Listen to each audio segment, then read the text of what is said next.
Hello, my name is Martin Dimitrov and I am the orchestra director at the Village School here in Houston, Texas. I got my master's in violin performance from Rice University where I studied with Mr. Sergio Luca. I would like to share with you today the tips and tricks that I use to teach and correct right hand posture.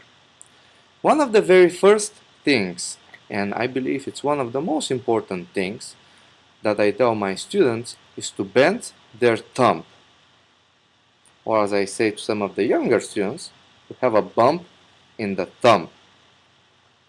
If you're like me and you have a hitchhiker's thumb, I don't believe that bending the thumb backwards is the right way to bend it, because I think the sound production, the sound contact suffers that way. The thumb should be bent this way. And as you notice, when I put my thumb, my knuckle does not point down, but it's rather sideways, maybe even a little bit diagonally. Um, if the thumb goes down, that makes this joint collapse under the stick, and I don't think this is good for the sound production. I teach that the control of the bow should happen from above the stick, and if you imagine that this is a brass circle, the way we apply contact on the bow is by twisting this circle. We very often tell our students to have more contact with the index finger. I just wish we could imagine every now and then that instead of pressing down with the index finger, we push up with the thumb, because they are related. I very often see the thumb of students slip underneath the bow like this, and usually I advise them to put the thumb very near, very near the nail, and not underneath the bow, but a little bit on the back. As you see, the bone of my thumb, the way I play, is not lower than the hair. I like my thumb and my hands to be above the bow, to control the bow above.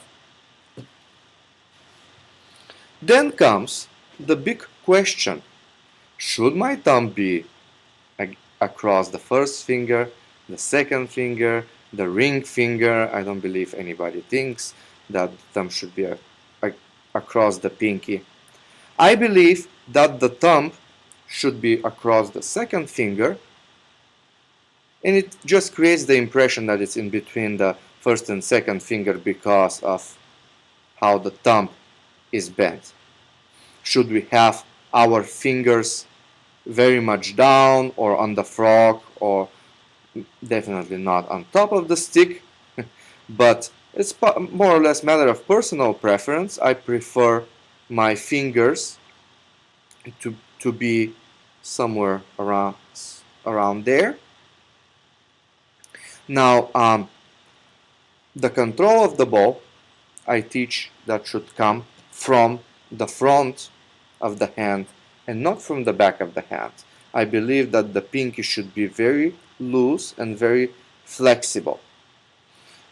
There are ways that I ask my students to practice. Sometimes I ask them to lift these two fingers and practice to learn the control coming from the correct side of the hand. Sometimes I ask them to lift both middle fingers to learn the correct balance in the bow. In any way, I don't think the knuckles should be completely flat. It should be nice and loose. More or less this arch right here should be following the same line of the bow and shouldn't be under some sort of a awkward angle.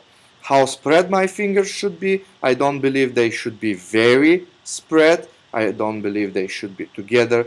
Just natural, probably as you would hold a water bottle hanging from your hand. In terms of the wrist, I don't believe that the wrist should be moving down or up, because that actually twists the bow, twists the thumb. The thumb should move steady up and down. Motions from the wrist this way and this way are great. They don't create discrepancy in the ball. But motions like this twist the hair and the sound suffers, I believe. Because I like the control of the ball to be above, I play with a higher elbow, so everything is at the same level, and I don't have my elbow hanging. If we have the elbow hanging, that puts more or less the control in the back of the hand, and I discourage that. As I said, the control of the ball should be on the front of the hand.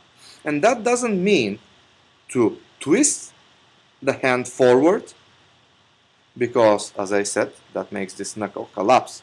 Is the relationship between the thumb and the index finger.